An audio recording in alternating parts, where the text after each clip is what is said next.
said by them of old time. But guess what? We ain't got no older brothers in our community, no elderly women in our community to tell us what was said at old time. But guess what? God sent the prophets back to tell you. Read. Thou shalt not commit adultery. That we shall what? Shall not commit adultery. Watch how you're helping people commit adultery. Watch this, sis. Watch. Come on. But I say unto you, that whosoever looketh on a woman to lust after her. How would he look on you to lust after you? How? What is he seeing? Bring it out. What does he say? Read it. I'm going to read it over. Watch this. But I say unto you, that whosoever looketh on a woman to do what? To lust after her. Whoever looketh on a woman to lust after her. What is he looking at? I'm looking at my mind. I know that. Okay, so what is he looking at? Come on. He's looking at your body. How is he seeing your body? Why? What are you portraying your body to be in those clothes?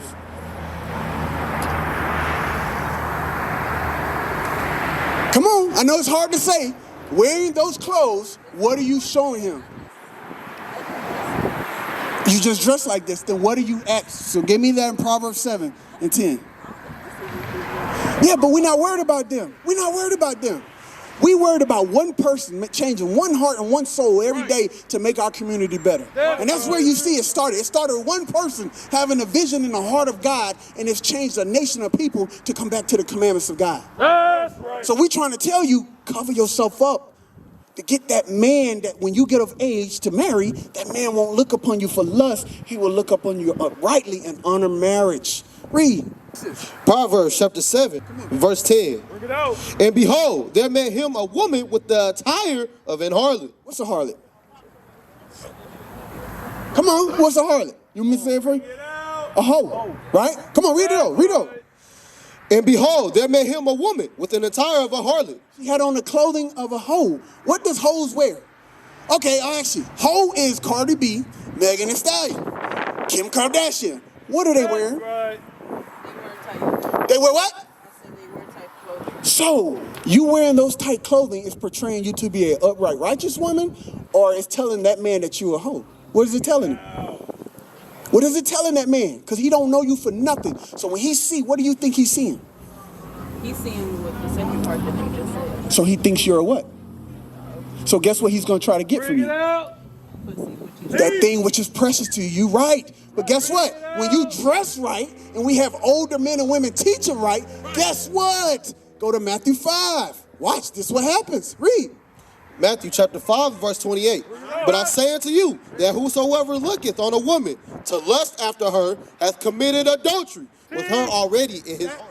In your heart, in your mind. Adultery start right here. You see it with the fat butt, and then what happens from there? You say, I'm going to get the hotel room. You start calling and texting. How you going to get in? Come on. One thing, I'm going to give it back to you. What he bringing out is real heavy. I'm going to give you an example. My wife, our wives, they dress modestly, right?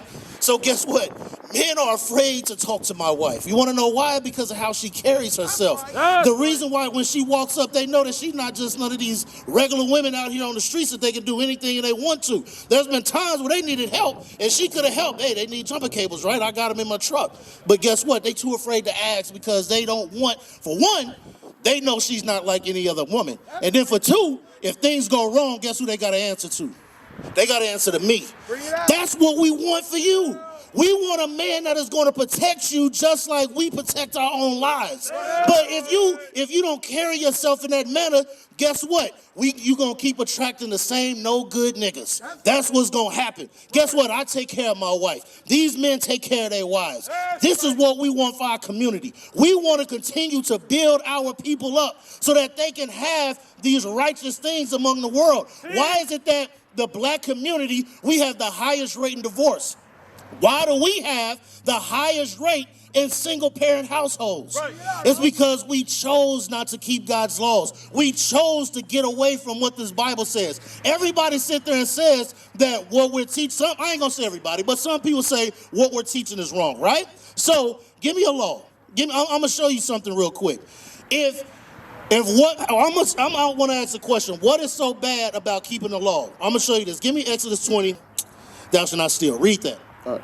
This is the book of Exodus, chapter 20 and verse 15. Thou shalt not steal. So the Bible says thou shalt not steal. What's wrong with that? Is there anything evil about that? Not at all. Because guess what happens to thieves? They get shot. They go to jail. They get beat up. They get a reputation. How many people want to hang out with a thief? Don't nobody want to hang out with no thief because now you in constant, what's the word? You, not even just fear, but you on tens because, cautious because you don't know what they may steal from you, right? What's the next one? Thou shalt not kill. Verse 13, thou shalt not kill. That's another commandment. That's another law. What's wrong with saying thou shalt not kill? Ain't nothing evil about that. So when we're teaching that, now give me 1 Timothy chapter 5, I believe it, no, 3. 1 Timothy chapter 3. So now when we're teaching that our women learn how to be women, that our men learn how to be men, there's nothing evil with that. We all want to make sure that we have a decent life, so to speak, right? The only way that we can have that is by keeping God's laws. Read that, 1 Timothy chapter 3, start at verse 1. 1 Timothy chapter 3 and verse 1. This is a true saying. If a man desire the office of a bishop, he desireth a good work. A bishop then must be blameless, the husband of one wife. The what? The husband of one wife. But what do they want to say today? The new thing now is polygamy. Everybody want to sit here and have multiple wives. But guess what? They can't take care of near one of them. Because really, the man is supposed to be the provider. Now, we understand that there's certain things and conditions that we've been put in this community or in this captivity that guess what? A husband and wife going to have to work together.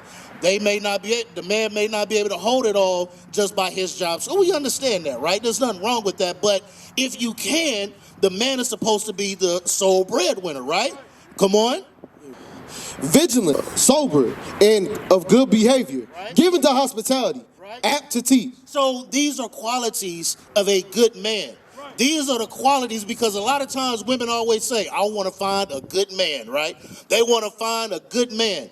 But you can't find a good man unless he's following what this Bible says. Outside of that, there's no good men. That's right. Within herself to see what's causing her to attract these certain men. Exactly. No, that is a heavy statement. That is very true. Because women do sit there and say, I always get with no good niggas, right? But like you said, what attracts these no good niggas to you? Why is it that they keep coming to you? You see what I mean? The example that I gave you with my wife. These men don't come on to my wife. Man, it's not happening. It's not happening at all. Like I said, because one, how she carries herself, and then two, I'm the end of the line. I'm telling you that right now. And this is what we want for you. Somebody that not only that you take care of yourself, you build yourself up, you dress a certain way, you keep God's laws, but to also have a man that loves you and will take care of you and will die for you and your children. A lot of these men ain't ready to, they ain't ready to die for you. They barely ready to die for their homeboy who they say they grew up with. How they gonna be ready to die for you? They won't even take care of their kids. They make kid after kid after kid after kid and then leave them. But yet you think he gonna take care of you? You the fifth, sixth baby mama. Nah, these are the things that we gotta change.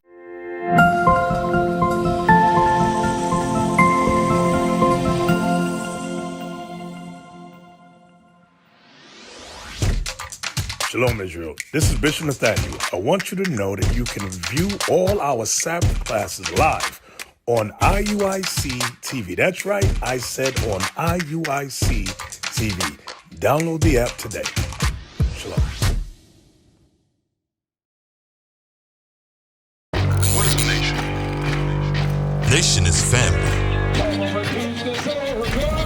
Nation is community. Nation is men leading by example.